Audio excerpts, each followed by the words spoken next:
Hi viewers, welcome to our channel. ఏపీలో పొత్తులపైన అమిత్ షా గారు కొన్ని కీలక వ్యాఖ్యలు అయితే చేయడం చూస్తున్నాం. మరికొన్ని రోజుల్లో ఒక స్పష్టత అయితే వస్తుంది అని అంటున్నారు. అలాగే ఎన్డీఏ కూటమిలోకి కొన్ని కొత్త పార్టీలు కూడా రాబోతున్నాయని చెప్తున్నారు. మరి ఎన్డీఏ కూటమిలో చేరబోయే కొత్త పార్టీ ఏది? అటు వైసీపీనా, మరి టీడీపీనా, ఇంకే పార్టీలన్నా చేరబోతున్నాయా? సో ఈ అంశం మీద డిస్కస్ చేయడానికి ప్రజెంట్ మనతో పాటు సీనియర్ జర్నలిస్ట్ జయదేవ్ గారు ఉన్నారు. వారితో ఒకసారి డిస్కస్ చేద్దాం. సార్ నమస్కారం. సార్ నమస్తే. ఎన్డీఏ కూటమిలోకి కొత్త పార్టీలు వస్తున్నాయని చెప్పారు. మరి మరోవైపు వైసీపీ కూడా ఎన్డీఏ కూటమిలో చేరబోతుంది, అందుకోసమే జగన్ గారు ఢిల్లీ వెళ్లారని వార్తలు వినిపిస్తున్నాయి. మరి టీడీపీ కూడా చేరబోతుందన్న వార్తలు వినిపిస్తున్నాయి. మరి ఏది చేరే అవకాశం ఉంది సార్? టీడీపీ కేవలం రాష్ట్ర ప్రయోజనాల కోసమే బయటకు వచ్చింది అని అప్పుడులో చూసాం మనం. అది వాస్తవమే. ఎందుకంటే ఎన్డీఏ కూటమిలో టీడీపీ భాగస్వామ్యం అనేది ఇప్పటిది కాదు. వాజ్పేయి గారి నుంచి, అడ్వాణి గారి నుంచి కూడా ఎన్డీఏ కన్వీనర్గా కూడా పనిచేసిన అనుభవం ఉంది చంద్రబాబు నాయుడు గారికి. అప్పటి నుంచి ఉంది.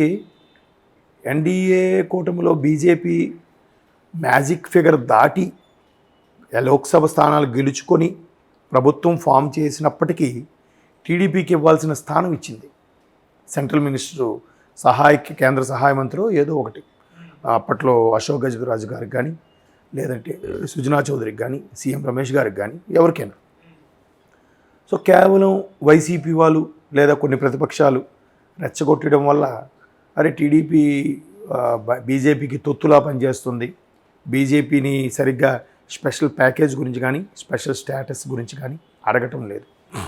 దానివల్ల రాష్ట్రం నష్టపోతుందని అనడం చంద్రబాబు గారు 18 ఎండింగ్ నుంచి కూడా 19లో కూడా స్టార్ట్ చేశారు. బాగా సోషల్ మీడియా ద్వారా, టీడీపీకి సంబంధించిన సోషల్ మీడియా ద్వారా కొంచెం ఘాటు వ్యాఖ్యలు చేయడం, మొత్తానికి పొత్తులోంచి బయటకు వచ్చేస్తున్నాం అన్నట్టుగా ప్రకటించారు. బయటకు వచ్చేసారు. బట్ సయోధ్య అయితే అలాగే ఉంది.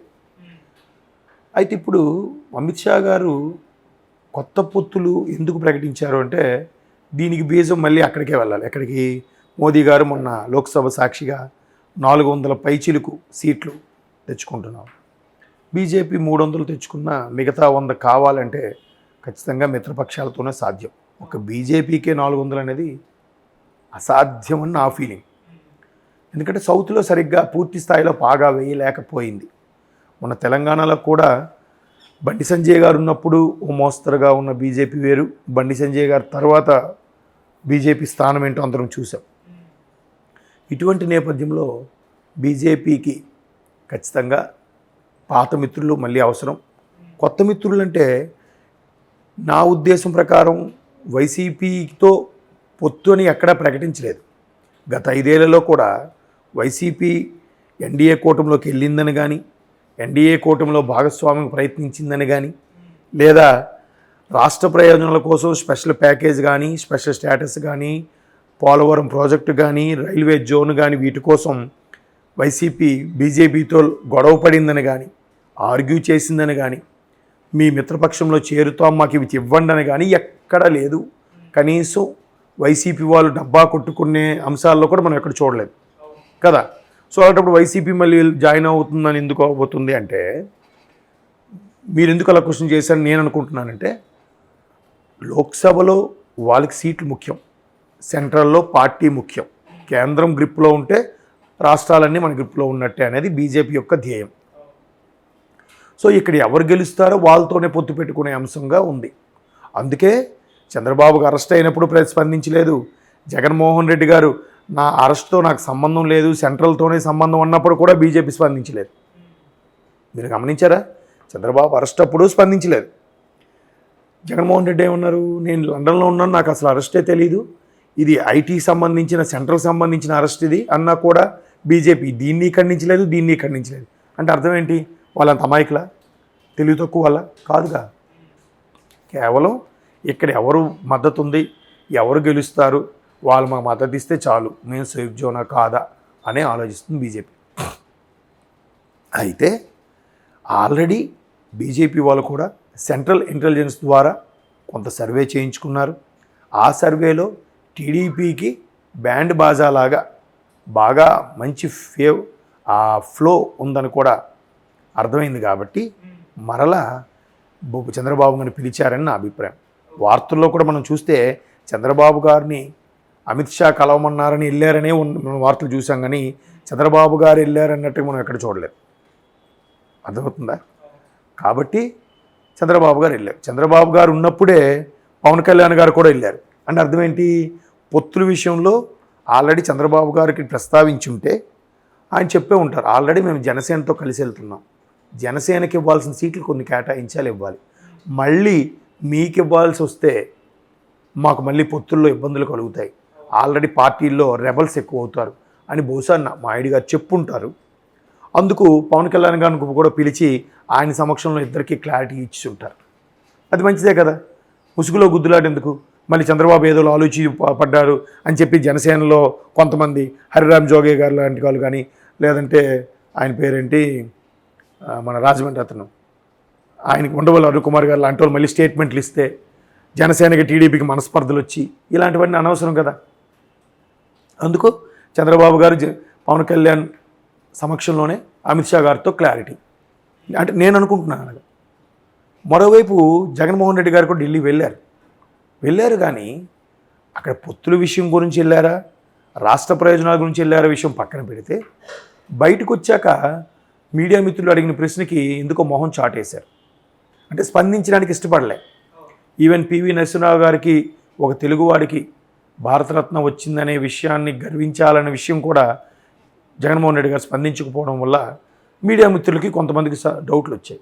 మేబీ ఈయన అడిగిన దానికి వాళ్ళు ఒప్పుకోలేదా, లేదా వాళ్ళు ఈయనకి చెక్ పెట్టడానికి ప్రయత్నించారా, లేదా పొత్తుల అంశంలో క్లారిటీ రాలేదా, పొత్తుల్లో భాగంగా ఎక్కువ సీట్లు అడిగారా, రకరకాలు.